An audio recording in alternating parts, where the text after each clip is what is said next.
Imagine stepping into your worst nightmare on purpose. A couple decides to reopen an old campsite, turning it into an immersive horror attraction for thrill seekers. But as the past starts bleeding into the present, what was meant to be a chilling experience becomes something far more terrifying. Today, we're diving into Camp Pleasant Lake, a horror film that blurs the line between entertainment and real terror. The story begins in a dense forest at night, where two men are driving and chatting. Suddenly, they notice a Jeep parked in the middle of the road. The Jeep belongs to a woman named Echo, and it's broken down. One of the men gets out to help her and strikes up a conversation. He informs her that her vehicle has broken down near Camp Pleasant Lake, also known as the Lake of Death. Hearing this, Echo becomes visibly uneasy. Meanwhile, the man sitting inside the car senses something is wrong. Alarmed, he steps out, only to be attacked and killed by a masked figure from behind. Moments later, the car's horn starts blaring. The other man, who was helping Echo, rushes to check on his friend, only to meet the same fate as the masked figure brutally murders him. Despite its dark reputation, many people visit the lake out of curiosity. A new group of people arrives by bus, eager to spend their weekend at the camp. As night falls, they gather around and begin discussing the eerie legends surrounding the lake. One heavy-set man stands up to share a chilling story from 20 years ago, Halloween night of 2002. The scene shifts to the past, where we see a young girl painting a mask. Outside, her parents are having a heated argument. The girl steps out, and her parents break the news that they're separating. They plan to drop their children off at Camp Pleasant Lake for the weekend. On the way to the camp, tensions between them escalate, and their daughter, Echo, watches in tears. During a roadside stop for food, Echo goes to the restroom with her mother but mysteriously wanders into another room. Inside, a strange man offers her chocolate. Just then, her father arrives and takes her away. As they leave, they encounter a group of eerie-looking people, including an old woman. The woman makes a call to the camp's manager, warning him about the arriving family and cryptically saying, "You know what to do." Upon reaching the camp, Echo and her brother meet other kids. One of them mocks Echo's mask and stomps on it, breaking it. Heartbroken, Echo picks up the shattered pieces and walks away. She throws the mask aside, but the same mysterious man from the hotel appears, picks it up, and tries to comfort her. He then leads her into a dark tunnel. Her brother calls out for her, but she doesn't respond. From that night on, Echo was never seen again. Back in the present, the campers continue discussing the legend. One of them mentions Echo's brother, while the camp hosts, a husband and wife, arrive to reveal the horrifying truth. They explain that Echo was kidnapped and murdered by a sinister couple who were deeply involved in dark rituals. After killing Echo, they also murdered her parents. Since then, every year on Halloween night, Echo returns to the camp, searching for her family and slaughtering anyone who crosses her path. The campers, drunk and excited, dismiss the story as a myth. Just then, a car suddenly speeds toward them, as if trying to run them down. Later that night, when everyone has gone to sleep, the masked killer appears again. He grabs a red-hot iron rod from the fire and sneaks into one of the tents, where the heavy-set man is sleeping. He attempts to kill him, but the man wakes up and grabs the rod, burning his own hand. Injured, he stumbles outside, only to be ambushed by the killer, who finishes him off and drags his body away. The next morning, as the group gathers for breakfast, they realize their friend is missing. They head toward his tent and spot bloodstains outside. Initially, they assume he's just playing a prank to scare them and win some kind of challenge. Meanwhile, a blonde-haired boy from another camp approaches them, but they angrily chase him away. Elsewhere, the masked killer has captured two men and is torturing them.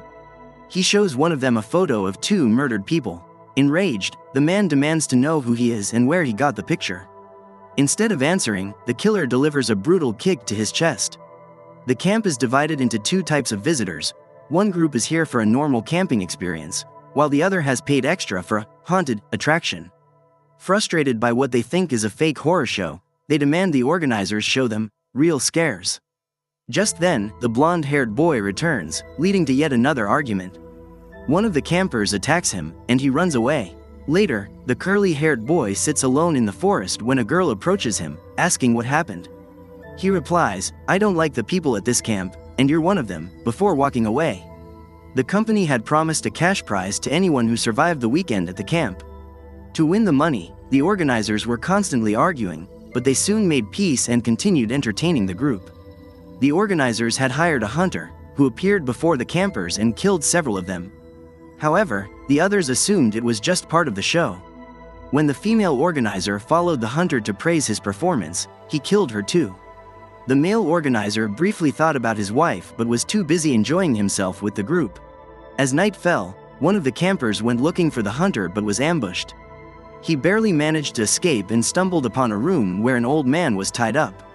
When he removed the tape from the old man's mouth, the hunter attacked him from behind. Meanwhile, the rest of the group kept drinking and partying. The male organizer finally remembered his wife and went to look for her, only to come face to face with the hunter. He yelled and cursed at him, but the hunter killed him without hesitation. After that, the hunter returned to the old man and stabbed his wounds again, making him scream in agony. Another camper, who was also tied up, watched in sheer terror.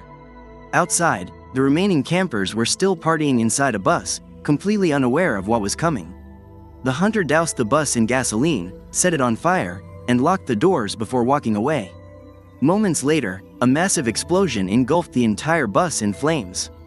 Now, only a few campers were left. The hunter hunted them down one by one, killing most of them. One survivor managed to document everything in his diary.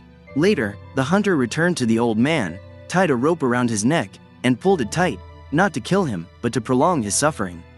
The old man gasped for breath and kept asking who he was. In response, the hunter silently pulled out a picture of a couple, Echo's parents. The old man's eyes filled with tears as he looked at it, his voice shaking as he admitted that he never wanted things to turn out this way. He begged for forgiveness. Then, the story flashes back to 2002. Echo's parents were fighting, as they always did, while driving through the forest late at night.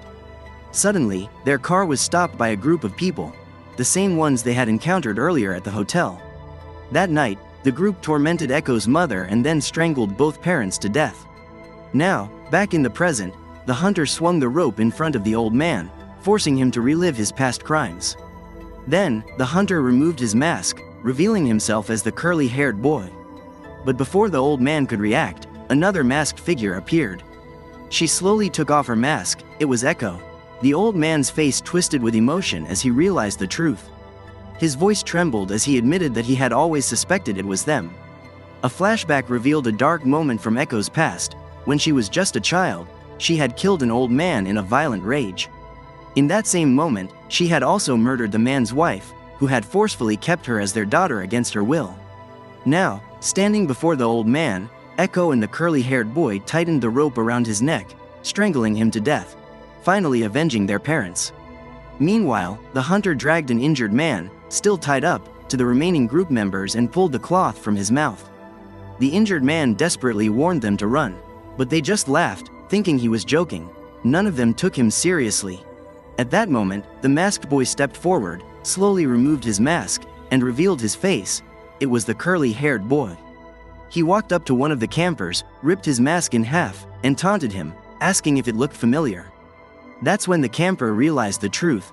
This was the same kid whose mask he had broken during a childhood camping trip with Echo. The curly-haired boy wasn't just anyone. He was Echo's brother. Even then, the group still assumed it was all some elaborate prank.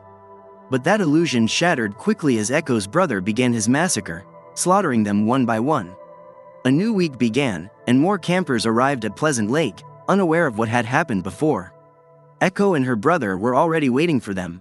Among the newcomers was a girl who had attended the same camp as Echo and her brother years ago.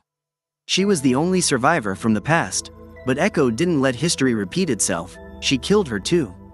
After massacring everyone, Echo and her brother celebrated, convinced they had finally avenged their suffering. But in truth, growing up in a toxic home, constantly witnessing their parents' violent fights, had already twisted their minds. The years only deepened their madness. And with this final act of vengeance, the movie came to an end.